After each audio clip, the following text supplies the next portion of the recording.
ராணிப்பேட்டை மாவட்டம் கலவை தாலுகா வாழப்பந்தல் கிராமம். பகவான் மகாவீரர். 2ஆம் நூற்றாண்டில் ஆதிநாதர் பிள்ளைத்தமிழ் என்ற ஒரு நூல் ஒரு ஆசிரியர் எழுதப்பட்டது. அந்த ஆதிநாதர் பிள்ளைத்தமிழ் கூகுள்ல இருக்கு. அவர் 6 கஷேத்திரம் சொல்றார். திருமலை, ஆர்ப்பாக்கம், வாழப்பந்தல், திருமயிலை, சிதம்பரம், தஞ்சாவூர். இந்த 6 கஷேத்திரம் ஆசிரியர் குறிப்பிடுறார் 2ஆம் நூற்றாண்டுல.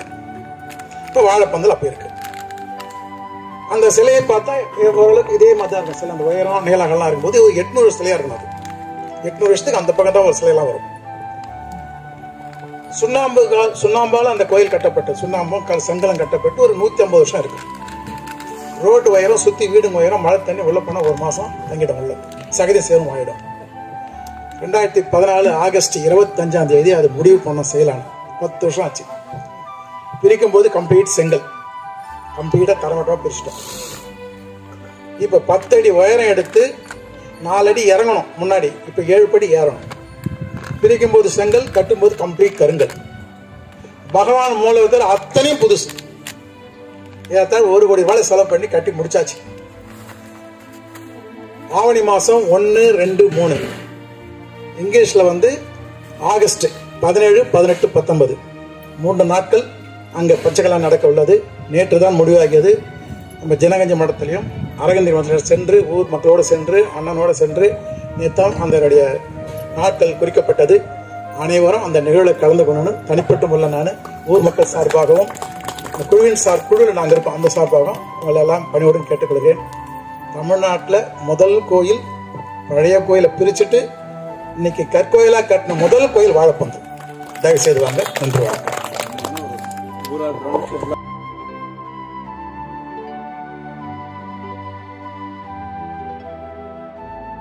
ஜெய் பரோ மகாவீர் பகவானுக்கு.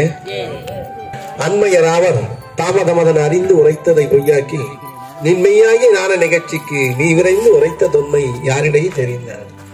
தொடர்வழி முழுதும் சுடும் நின் தன்மை யார் பிறரும் அறிவார். அறிவதம் அறிவுக்கும் அறியவா நின் பதம் போற்றி போற்றி போற்றி. மயிலாக்கவூர் ஸ்ரீ 1008 மகாவீரஜனரை மனமை மொழிகளால் வணங்கி மகிழ்கிறேன். இந்த சிற்றாலயத்தை சம்பந்தப்பட்ட இந்த ஊர் பொதுமக்கள், இந்த சிற்றாலயத்தை அமைப்பதற்காக இடமளித்து உதவிய அம்மையார் விமலா சுந்தரம் குடும்பத்தாருக்கும், இந்த சிற்றாலயத்திற்கு ஏற்கனவே அகிம்சை நடையினர் முயற்சி செய்து அதுக்குண்டான ஏற்பாடுகளை செய்து அது தொடர்ந்து இன்னும் சிறப்பு பெறும் வகையில் சுற்றுச்சுவரெல்லாம் அமைத்து செப்பனிட்டு இன்றைக்கு ஒரு பூஜை, பஞ்சாமிரத பூஜையை நடத்திய அருள் திருமேனி பாதுகாப்பு குழுவினருக்கும் மற்றும் இந்த நிகழ்வுகளை பங்கு பெறுவதற்காக வந்திருக்கின்ற அனைத்து நல்ல உள்ளங்களுக்கும் ஊர் மக்களுக்கும் எமது நல்வாழ்த்துக்கள், ஆசீர்வாதங்கள். இதுல ரொம்ப அதிசயமான விஷயம் என்னன்னு பாத்தீங்கன்னா, சென்ற மாதம் மகளிர் தினத்தன்று இந்த ஜனாலயத்தை தரிசிக்க வந்தோம். நாங்க திருப்பதி குன்றம் வந்தோம். திருப்பதி குன்றத்துல ஒரு ப்ரோக்ராம் கோசரம் வந்தோம். அப்படியே இங்க தரிசனம் பண்ணிட்டு இங்க பார்த்தோம். அப்போ ஒண்ணுமே இல்லாம இருந்தது. அந்த பெயர் பிள்ளைகள்லாம் கூட கீழே இறங்கி வச்சுட்டு இருந்தது.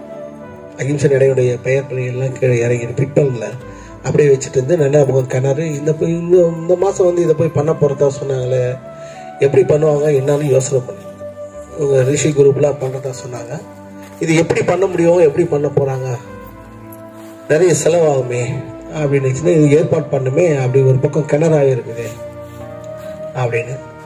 ஆனா இந்த 1 வாரம் 10 நாளா பெருமுயற்சி எடுத்து தொடர்ந்து வந்தவாசிலிருந்து ரிஷி, அவர் செல்வராஜ், பாஸ்கர் எல்லாம் இங்க வந்து, இது இல்லாம அவர் பணியே தலைக்கு மேல இருக்குது. ஜெயக்குமாருடைய பணிய அவரு அங்கிருந்து ஆர்ப்பாக்கத்துல இருந்து கொண்டு வந்து அவரு தொடர்ந்து செங்கல், சிமெண்ட், இந்த கூலி ஆளுங்க அவங்களுக்கு வேண்டிய வசதிகள், பொருள் எல்லாம் ஒன்று திரட்டி அவரு பொருளாதார உதவியும் செய்து அவரு ஜீவனம் பண்ணிக்கிறது. அவரை வேற செலவு பண்ண வச்சு அவரு ஜெயக்குமார் அவரு கடின உழைப்பும் கொடுத்தாரு. நான் கேட்டேன், என்னப்பா இவ்வளவு தூரம் பண்ணிக்கிறீங்களே, செலவுக்கு என்ன பண்றீங்க, ஹெல்ப் பண்ணிட்டோமா? இல்ல அவர் தான் பண்ணிக்கிறாரு, பாத்துக்கலாம் அப்படின்னு சொன்னாப்ல ரிஷி. அப்படிப்பட்ட ஒத்துழைப்பு கொடுத்து தினம் ஒரு தொடர்ந்து ஒரு 10-12 நாளாக அவர் தன்னுடைய பணியெல்லாம் பார்க்காம உடல்நிலையை பற்றி கவலைப்படாம வெயில்ல வந்து உக்காந்து ஏறக்குறைய ஆர்ப்பாக்கத்தில் இப்போ சிவராத்திரிக்கு பார்த்தேன். சிவராத்திரிக்கு அப்போ பார்க்கும்போது கொஞ்சம் கலராக இருந்தார், இப்போ கொஞ்சம் கலரை குறைஞ்சிட்டார். இந்த வெயில்ல நின்று எல்லாம் பணி பண்ணியிருக்கிறாரு. அவரையும் இந்த நேரத்தில் வாழ்த்துறோம். இது எனக்கு ஒரு நம்ம ஆதிநாதனுடைய பேரன் மருசி தேவன் தான் மகாவீரராக அவதரித்தார். அதுதான் அதனால என்னவோ தெரியல ஆதி பட்டார இருக்கிற நம்ம வாத்தியார் தான் மகாவீரருக்கும் அவ்வளவு சிறப்பு செய்து இந்த சிறப்பு பூஜைகளை செய்திருக்கிறார் போது ரொம்ப பெருமையா இருக்கு. அதே மாதிரிதான் நம்ம தஞ்சை சிறுவாளன் வந்துக்கிறாரு. தஞ்சை சிறுவாளன் எனக்கு தஞ்சாவூர் ஞாபகம் வந்துச்சு. தஞ்சாவூர் பிரகதீஸ்வரர் கோயில் ஞாபகம் வந்துச்சு. தஞ்சை பிரகதீஸ்வரர் கோயில் எல்லாமே கட்டி முடிச்சாச்சு. அந்த கோபுரத்துக்கு மேல வைக்கிற கல்லு கிடைக்கல. அந்த ஒரு கல்லு மட்டும் நிக்குது. 10 டன் எடை உள்ள கல்லு. அந்த கோயில் கட்டும் போதெல்லாம் அந்த கோயிலுக்கு எதுக்கு அப்புறம் ஒரு குடிசை இருக்குது. அந்த குடிசையில இருக்கிற ஒரு மூதாட்டி என்ன பண்ணுவாங்க, நான் அந்த மூதாட்டி வந்து ஒரு பாறை மேலதான் ஒரு குடிசை கட்டி வச்சுக்கிறாங்க. ஒரே ஒரு பாறை தப்பி தவறி அங்க ஃபுல்லா மணல் பரப்பு. தஞ்சை ஃபுல்லா மணல். அதனால அவங்க என்ன, என் கல்லு எதனா யூஸ் ஆகுமா, என் கல்லு எதனா எடுத்துக்கல, நான் எதனா கோயிலுக்கு தரணுமே அப்படின்னு அடிக்கடி அந்த சபதியை கூப்பிட்டு கேட்டுட்டே இருப்பாங்க. நீ கொடுக்குற இந்த தண்ணி காஃபி இந்த தண்ணி இது எல்லாருக்குமே கொடுக்குறீங்க பாரு, அதுவே போதுமா உங்க கையில என்ன இருக்குது? ஏன்னா அந்த மாதிரி வித்த குடிசை அதையும் பேர்த்து எடுக்கிறீங்கன்னா அந்த கல்லுன்றதுக்கோசம் சொன்னாங்க. நாங்க தேவைப்படும் போது எடுத்துக்கிறோம்னு சொன்னாங்க. கடைசியில என்ன போச்சு, எங்க தேடினாலும் ராஜராஜ சோழனால அந்த கல்லு கிடைக்கவில்லை. அந்த கோபுரத்து உச்சி மேல இருக்கிற அந்த 10 டன் கல்லு ஒரே கல்லு கிடைக்கவில்லை. சபதிக்கு திடீர்னு யோசனை. இந்த பாட்டி தான் சொல்லிச்சு, அந்த மூதாட்டி அந்த கல்லு அது என்ன கல்லுக்கு பாப்பா அது என்ன சைஸ் இருக்குது. கரெக்டா அந்த ஒரு கல்லு 10 டன்னு கரெக்டான சைஸ்ல இருக்குது. அந்த கல்லை எடுத்து மேல வச்சுட்டாங்க. கரெக்டா நிக்குது. அந்த தஞ்சை பிரகதீஸ்வரர் ஜனாலயத்தினுடைய அந்த கோயிலுடைய நிழல், கோபுரத்தினுடைய நிழல் தரையில பட, அதுக்கு பெரிய காரணமே அந்த கல்லு தான். கோபுரத்தின் நிழல் காலில் நம்ம மெருக கூடாது. அதனால்தான் கோயிலை சுத்தி யாரும் வீடு கட்ட மாட்டாங்க. கோயில் நிழல் பட்டதுன்னா, கோயில் கோபுரத்தினுடைய நிழல் பட்டுனா வீட்டினுடைய வளர்ச்சி குன்று விடும் என்று நினைப்பார்கள். அது போய் கோயிலுக்கு பாதகம் குந்தகம் விலகி கூடாதுன்றதுக்கோசம் அதை சொல்றோம். அந்த தஞ்சை பிரகதீஸ்வரர் கோயிலுக்கு எப்படி ஒரு மூதாட்டியினுடைய அந்த கல்லு தேவைப்பட்டதோ அதே மாதிரி வயக்காவூர் மகாவீரருக்கு அந்த விமலா சுந்தரம்மாளுடைய அந்த நிலம் தேவைப்பட்டது பிறகுது. அப்படிப்பட்ட ஒரு பாராட்டுதலுக்குரிய அவளை நாங்க இந்த நேரத்துல வாழ்த்தி மகிழ்கிறோம். அடுத்தது பேசும்போதே எல்லாரும் சொன்னாங்க, ஏசிபி ராஜேந்திரன் அவர் வந்து நாங்களாம் செய்ய வேண்டிய வேலை. இப்ப எல்லாம் தமிழ்நாட்டில் ஃபுல்லா நடந்துகிற வேலை நாங்க செய்ய வேண்டிய வேலைங்க. அது எல்லாரும் கொஞ்சம் கொஞ்சமா பிரிச்சு செய்யறாங்க. நாங்க ஃப்ரீயா இருக்கிறோம். சுவாமிகள்லாம் எப்பவுமே ஃப்ரீயா இருக்கிறோம். மொழிகள் தமிழக எல்லைக்கு வரதுக்கு முன்னாடி 60 கிலோமீட்டர் 70 கிலோமீட்டர்ல இருந்து அவங்களுடைய பாதுகாப்பு கருதி அவங்கள வர சார்ட் போட்டு அவங்க என்னென்ன எங்கெங்க தங்கன்னா அவங்க பாதுகாப்பு அந்த மாதிரி பாதுகாப்பெல்லாம் கொடுத்து மீண்டும் அவங்கள தமிழக எல்லையிலிருந்து மற்ற மேக்சிமம் கர்நாடக பகுதியிலிருந்து வருவாங்க, மறுபடியும் கர்நாடக பகுதிக்கு அனுப்புற முழு பொறுப்பையும் ஏசிபி ராஜேந்திரன் அவர்கள் இன்றைய வரையிலும் கடுகளவு கூட சிரமம் பார்க்காம சிரத்தையோடு செய்து கொண்டு வருகின்றார். அது மட்டும் அல்ல, தமிழக ஜனாலயங்களுக்கு பாதுகாப்பு பணிகளையும் அவர் முழுமையா செய்யறாரு. இந்த 2 பணிகளுக்கு இடையிலையும் 2014 இருந்து வாழப்பந்தல் ஜனாலயத்தை எப்படியாவது அவர் முயற்சி இல்லைன்னா இன்னைக்கு அந்த 1 கோடி ரூபாய் பொருள் செலவுல அதை செய்து கட்டி முடிச்சுக்க வாய்ப்பே கிடையாது. அந்த அளவு அவர் பெரும் முயற்சி எடுத்து 2014 ஆரம்பிச்சு 2019 ஏப்ரல் 1 மானஸ்தம்பம் வச்சு அது ஒரு பெரிய பணி செய்திருக்கிறாருன்னா அவரை பாராட்ட வேண்டியது நம்முடைய கடமை. எனக்கு பேச வராது, உங்களுக்கு மட்டும் நான் சீக்கிரம் கிளம்பிடுவாங்க, அதனால கவலைப்படாதீங்க. அடுத்தது தஞ்சை சுகுமாரன். இந்த அருகு திருமேனி எப்பெல்லாம் எங்கெல்லாம் நடத்துகிறார்களோ மாதத்துக்கு ஒரு முறை அங்கெல்லாம் வரணும்னு நாங்க ஒரு அன்பு கட்டளை இடுகின்றோம். ஏன்னா அவரு தஞ்சை சுகுமாரன் வந்தாருன்னு வச்சுங்க, நிச்சயமாக அறபோதனை இருக்கும். அறபோதனை தான் முக்கியம். பூஜைக்கு அடுத்தது என்னது? அறவுரை தான் இருக்கும். அவருடைய அறவுரை அப்படியே நெஞ்சகத்துல பசுமரத்தாணி போல பதியும். அதனால அவரையும் வாழ்த்துறோம்.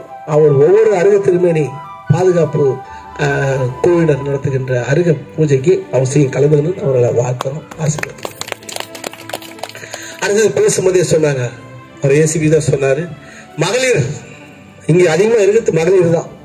மகளிருக்கு தான் முக்கியம். பெண்கள் தான் நாட்டின் கண்கள். பெண்கள் வந்து ஒரு வீட்டுல வந்து ஒரு ஆண் படிக்கிறானோ இல்லையோ, ஒரு பெண் படித்த பெண்ணா இருந்தா அந்த குடும்பம் ஒரு பல்கலைக்கழகமாக இருக்கும். எல்லா இடத்துலயும் மேன்மைப்படுத்ததாக பண்படுத்தப்பட்டதாக இருக்கும். அதுல முக்கியமா பெண் கல்வி அவசியம். இந்த பெண் கல்வி, பெண்ணுடைய உரிமை, பெண்ணுக்கான மகளிர் உரிமை வேண்டும் என்பதற்காகவே 2020 பிரம்மோற்சவ திருவிழாவில் மகளிர் மாநாடு என்று ஒன்றை வைத்திருந்தோம்.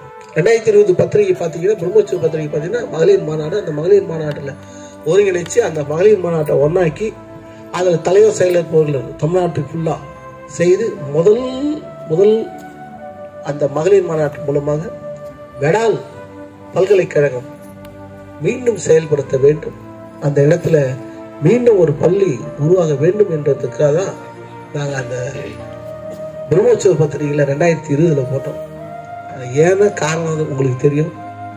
அது பத்திரிகையோடவே நின்று போச்சு. அந்த ஆண்டு தான் கொரோனாவில் அது திருவிழா தடைபட்டு போச்சு. இல்லைன்னா இன்னைக்கு 4 வருஷம் ஆயிரும். அந்த மகளிர் மாநாட்டில் முடிவு பண்ணி பண்றதுக்காக மகளிர் மாநாடு வச்சிருந்தது. அது எங்களுக்கு ரொம்ப ஆர்வம். வெடால் பகுதியில் மீண்டும் ஒரு பல்கலைக்கழகம் உருவாக வேண்டும், அதுவும் பெண்களுக்கான பல்கலைக்கழகமாக இருக்க வேண்டும்.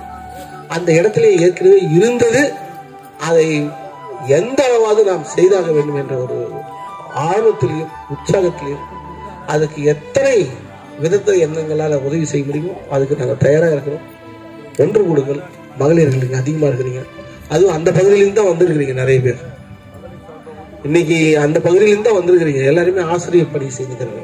இவங்கெல்லாம் முயற்சி செய்தீங்கன்னா அந்த வெடால் நம்ம நிச்சயமாக மகளிர் மாநாடு எப்படி நடத்தி நாங்கள் பண்ணோம் நினைச்சோமோ அதை இப்ப செய்யலாம். நீங்க ஆரம்பிங்க என்று சொல்லி உங்களை வாழ்த்தி மகிழ. இடையில நம்ம பத்மதேவன் என்று சொல்லுகின்ற சுந்தர் கைத்தட்டுமா வந்தவாசி வட்ட மகளிர் சார்பாக வெடால் மலை வாங்க வாங்க வாங்க இப்படி வாங்க வாங்க வாங்க வருவார் வருவார்.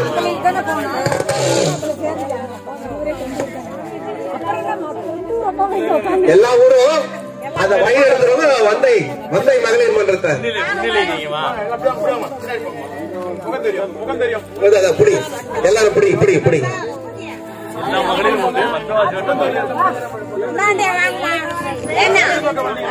புடி புடி புடி. ஜெய் போல மகாவீர் பகவானுக்கு. அகில பாரதம் முழுவதும் இருக்கின்ற மகளிர் மகிழாவுடைய ஒத்துழைப்புடன், தமிழக சிராவிகளுடைய ஒத்துழைப்புடனும்,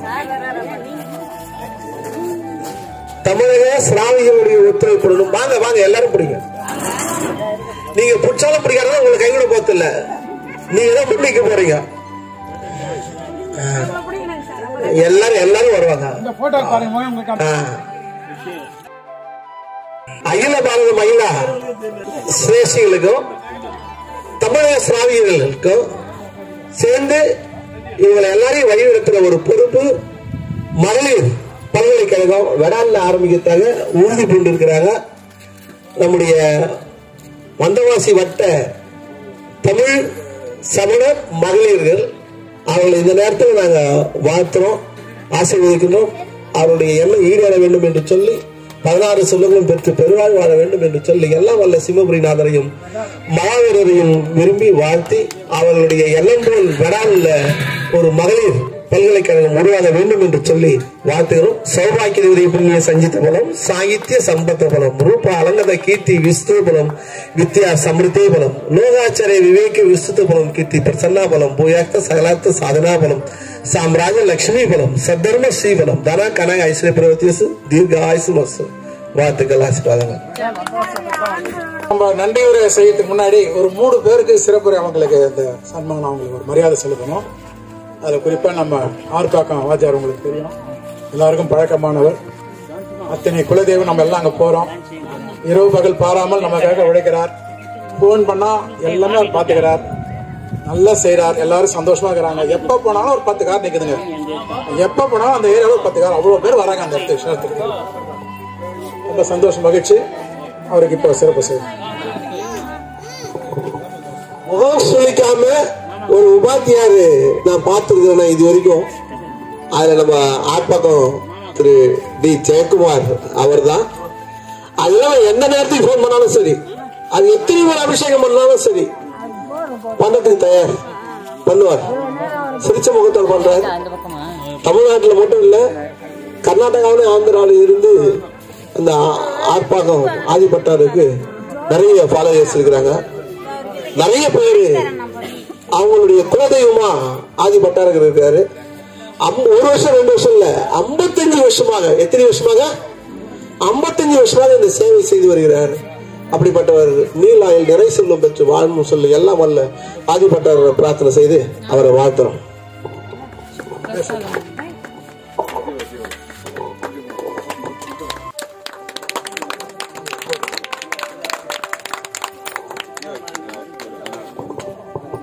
திரு ஜீவன் அவர்களுக்கு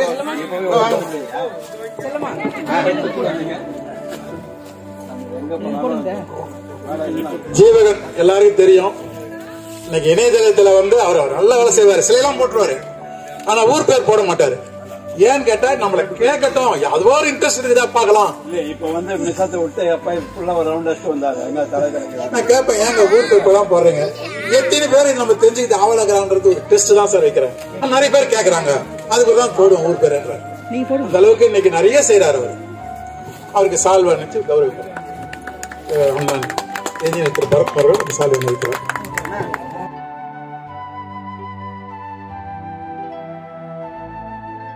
தங்கச்சி சரோஜாம்பாளுக்கு இப்ப சால்வை அணிக்கப்படும். இங்க பாருங்க, 2 பேர், மூத்த மகன் இளைய மகன் 2 பேர் வந்திருக்காங்க.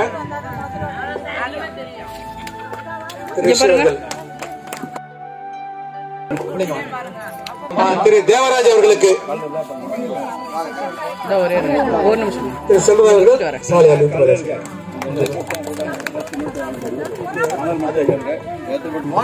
திரு ஆதிராஜ் அவர்கள் உபாத்தியார் காஞ்சிபுரம்.